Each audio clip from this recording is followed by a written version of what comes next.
My name is David Campos. I was born in Miami, Florida in 1954 and lived there till off and on till about 5th or 6th grade. My grandparents were from Kentucky and Indiana. My mother was actually born outside of Louisville. And my granddaddy became a preacher and then had a number of churches and ultimately found his way down to Florida with churches. He married my Grammy. Her name was Hazel Beatrice Cunningham was her maiden name. Yeah, my granddaddy was here in the 50s as the First Baptist Church of Groveland minister, then moved back to Miami. At that point I was still living with my parents, but I saw my grandparents quite a bit. My parents divorced when I think I was about 6, and I stayed with my mother for a few years, and I had other family members, not just my grandparents, who also took care of me. My other grandparents, who came from Cuba. My dad's parents are from Cuba, my dad's from Cuba, my Uncle Nelson. So I also lived in the Cuban culture. My grandparents lived on the Miami River, the Camposes lived on the Miami River. You know, I had a ton of big boats that we used to take these little boats out to Biscayne Bay as a kid and do things of that nature. So Miami was a big part of my life too. Before I came to Groveland, which may be partly responsible for my admiration, my love of Groveland and the safety with which I felt in Groveland, I attended at least 13, 14 different elementary schools before I came to the elementary school in Groveland. So I had been a variety of areas. It was a little more of an uncertain childhood, we'll call it, though I did have very positive people other than my parents that were involved in that.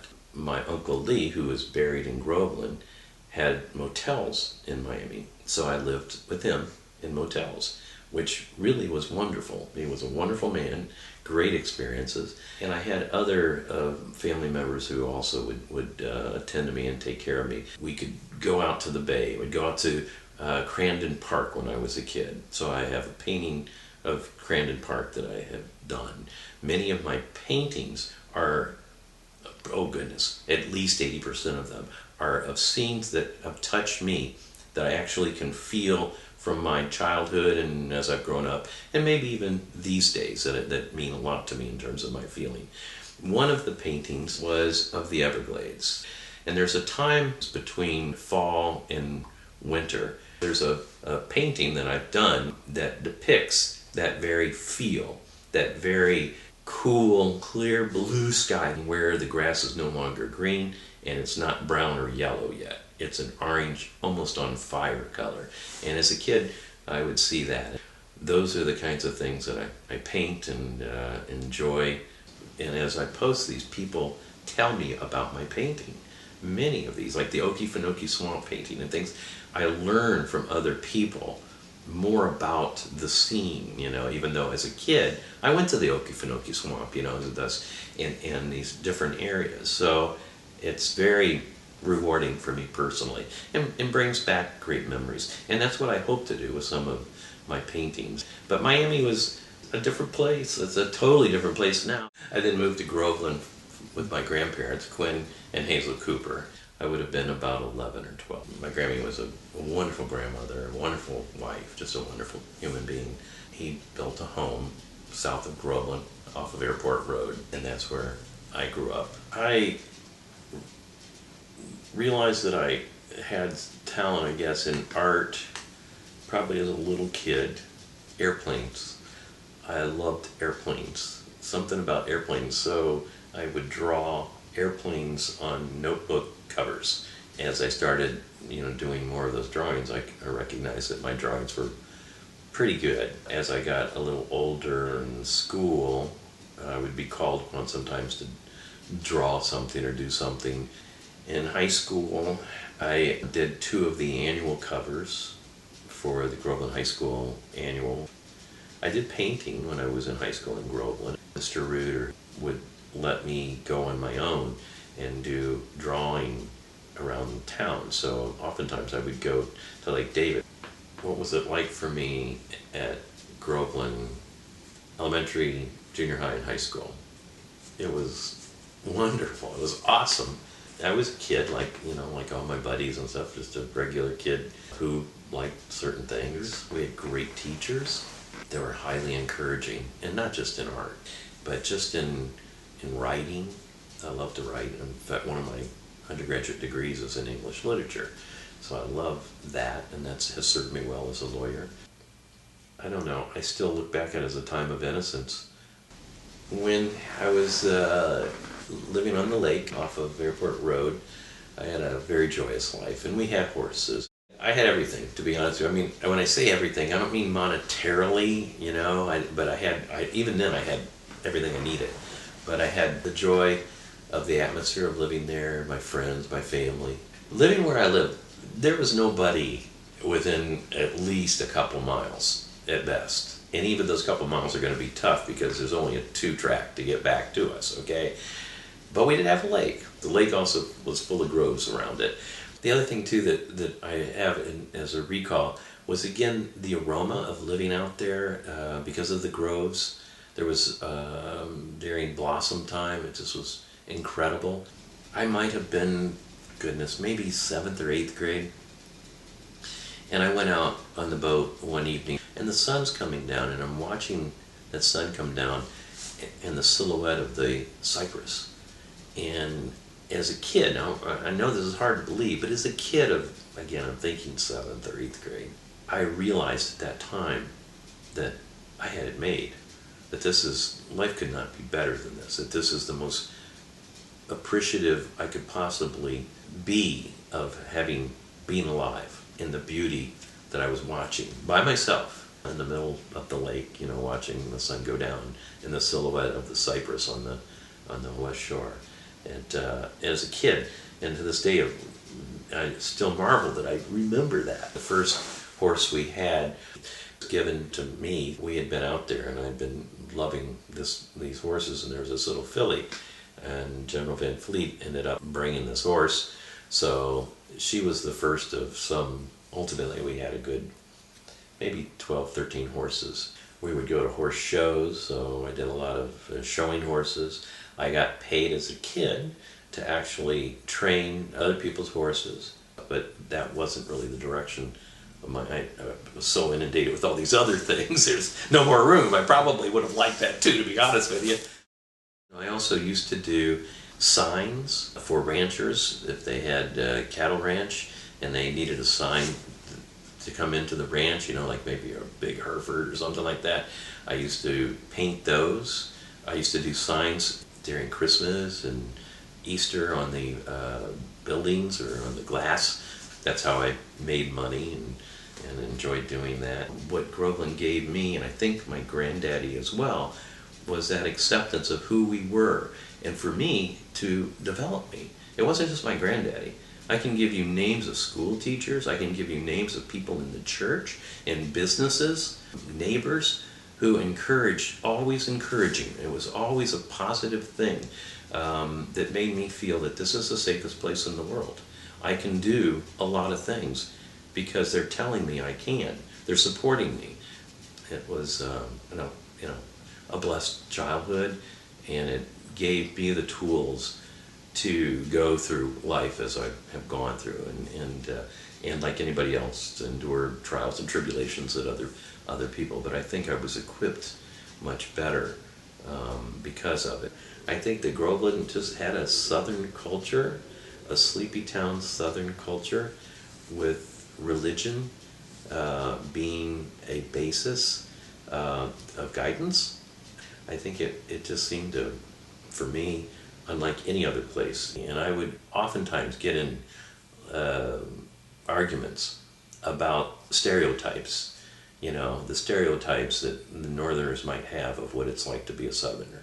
When I went up to Indiana and I was accepted at Indiana University, I became involved in politics, was one of the individuals who directed Jimmy Carter's campaign in southern Indiana. I got to go down to Plains, Georgia, and the whole kit and the boodle. And then I became a lawyer, and then I worked 1980 to 2015. David and I met in, what was it, ending of 2015, early Yeah, 2016. early Yeah, he moved 16. here from Michigan, and I moved here from Texas. And then we finally decided that we were going to go on a date. He was very smart, very, I thought he was, we just kept kidding each other, and so we just kept on talking and kept seeing each other, and we really enjoyed each other's company, and it's just been nonstop. We have not been really apart since. Yeah, and we just have a great life, don't we, honey? We do. We are so blessed. Yeah, we have a... And you know, we always say we're blessed because it's the people that are in our lives that make our lives, that have enriched our lives. Moffett Hospital, where I got treatment every month or more often, and they have an art room, and we just kind of wandered in there, and then, yeah, somebody else was with us. So all three of us sat down, and there were some watercolors, and I picked up the watercolors, and I just kind of did a few things, and I realized it was fun. That, you know, coloring, and it was very relieving to my mind, and it took up the time, and so I started to do some painting at home. Jenny thought it was a good idea, and I started doing some little things and posting them, and then people were saying, do you sell these and stuff? So I started selling. I do commissions, people's houses and stuff, and I enjoy those, but I really enjoy stuff that brings me personal identification with the subject. As a kid, when you're questioning about how I became anything, whatever I became, where my occupation went to and things of this nature, I always thought I wanted to be one of three things as a kid. I wanted to either be a lawyer, or I wanted to be an artist, or I wanted to be an oceanographer. I have certainly had a significant taste of all three of those. Probably with the lawyer, I wanted to be into politics, which I was into politics. Granted, I haven't made money as an oceanographer, and that wasn't my occupation or anything of that nature, but I am a scuba diver, and I have dove many beautiful places around the world. So I did realize that in a recreational sense, although cave diving is a very serious enterprise to undertake and a very rewarding one. You asked whether my art that I'm doing now, late in life, let's call it, has fulfilled my ambitions of perhaps being an artist, and with regard to the fact that these other interests as well. And I think that it has. One of the things I didn't mention, because it just dawned on me, is art was never hard. Art was easy. And so even as a kid, when I was doing these things, and my granddaddy and people would say, oh, you're really good artist, you should be an artist, I didn't want to be known as an artist. It wasn't hard. I wanted to be known, for running, for football. I wanted something that was more difficult, and I assumed that being a lawyer would be hard, and an oceanographer and that, but this wasn't. So I'll be frank with you. I'll be honest with you. I did not really care to be known as an artist. I'm not saying this is easy. I mean, and some of these are difficult to do, but it just didn't seem in my mind. It was pretty easy to do things in that regard that other people couldn't do. And quite frankly, that's why athletics is so important to me, is that competitiveness, that how hard that is, how difficult that is, and same thing being in politics, the difficulty of that, what that's like. That's just sort of a funny, it's a sort of self-revelation and realization as you interview me on that. Now I feel at peace with doing this in a big way. This is what I have, and I'm enjoying it, and it is. I'm blessed to be able to do that in my time of life. So, and now these are more meaningful because I have more time, and somehow found that interest because of being at Moffett Hospital. The hardest part isn't really even doing the painting. It's finding the subject, finding the thing that I want to do, that I feel that it has meaning, not just for me, but for others as well. I have paintings all over the country and in 2 other countries. Warren, who I really didn't know, he's younger than me, I bought one of my paintings and then donated it to an auction for raising money at a hospital in northern Georgia, Children's Hospital. And it now sits for kids to see. You know, that's what I want. I want these. And I'm lucky because I do have them a variety of places. There are different hospitals and they're in different businesses and different public buildings. So those are the kinds of things I really like. That's why I paint, also because of it's something for me to accomplish. I enjoy having things out like that, and people enjoying and being able to relate to things like I was telling you before. If they met their husband here, or their first movie there, or whatever the case might be, or they were saved at my granddaddy's church, or those kinds of things. That's really important because we all come and go, but what we leave is always here in some form or fashion. But I love the ocean. I was born on the ocean. I was born at Mercy Hospital. Mercy Hospital is literally located on Biscayne Bay and Crandon Park and all that. So I was born there and have always been with the water. My grandparents on the other side were all about the ocean. My grandpa Campos was born and raised and lived in Cuba. He had a shipping industry, but he always would take me out. I was telling you, he lived on the Miami River. So as a kid, the ocean and water, you know, even in Groveland, living on a lake, you know, it's always meant. So a lot of my scenes are that, and I try to convey things like the painting over there with the 2 brothers and the sister. I try to convey a certain relationship between those 3 kids, those siblings, and the feel and the beauty of the scene. So most of these, whether it be Crandon Park or whether it be the Stiltsville house or it be Everglades stuff or whatever, it does have some meaning to me. It does bring me to want to paint it. When I use photographers' work, I always get their permission and their approval. And if I go to publicize them, I always give them credit as that there's a, you know, that's based upon a photographer's photo and who it is. But I also sometimes talk to them about their photograph, where it is, why it is, what was important to them, you know, where exactly, what time of day, just so I have more information so I can put it in, because I don't always replicate their photograph. Sometimes I replicate it, but sometimes it's more, I want a mood. I try to also add something. I will do a little darker blue, or I might just change it a bit, but I want to get information from them. Where was it? Who was it? Just so I have an idea as to what was important for them. I know what's important for me, but it just, I think, helps with the final product. I did a painting of a man walking a dog. Now the man and the dog are indistinct. I mean, you know it's a man and you know it's a dog. And they are walking through trees. And the guy's just sauntering through and he's got a dog that's probably like a little corky. You don't know if he's walking at you or walking away. I had tons of people comment that reminded them of so-and-so. This is my dad, this is my uncle, you know, this is my brother who was walking, I know, and the person who bought it, it was her dad and a dog. And then people will tell me about the person and stuff. Because I do post these so people will see them. It's very positive for me to know people can read things in, and it also brings their memories out. It'll bring good memories. And that's what I think when people buy my art, something about it has elicited a response, something that they've seen. That's what I hope to do with any of these. It's just eliciting thoughts and hopefully positive ones and memories. Something that's just not about, you know, it's blue and it matches my couch thing, you know.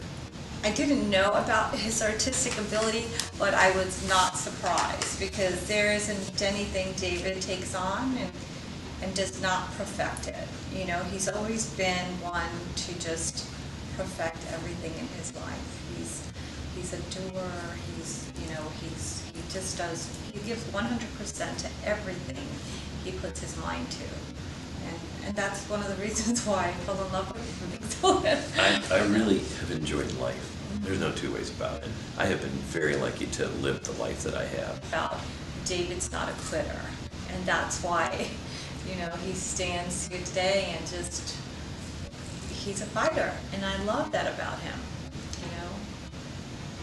I feel, with regard to my life, that I have done everything I could have hoped for, and would not change anything. I would not change, I would not say, well, I should have gone to University of Miami and become an oceanographer. I wouldn't change it. I would not change what I've done and how I've done. There might be some things I would do a little differently, of course. As a kid, I lived a very diverse life. I really did. Half the time I was in Cuban culture, completely just Cuban culture, and some of the time I was in the Southern Baptist culture or living in a motel with my Uncle Lee. So I was around a lot, and there was a lot of places that I was. And I think my paintings might reflect that, quite frankly. I think they actually do. When I look at them, I think of, maybe that's really what I'm trying to express, maybe what's inside of me, and hoping that people will get something from it.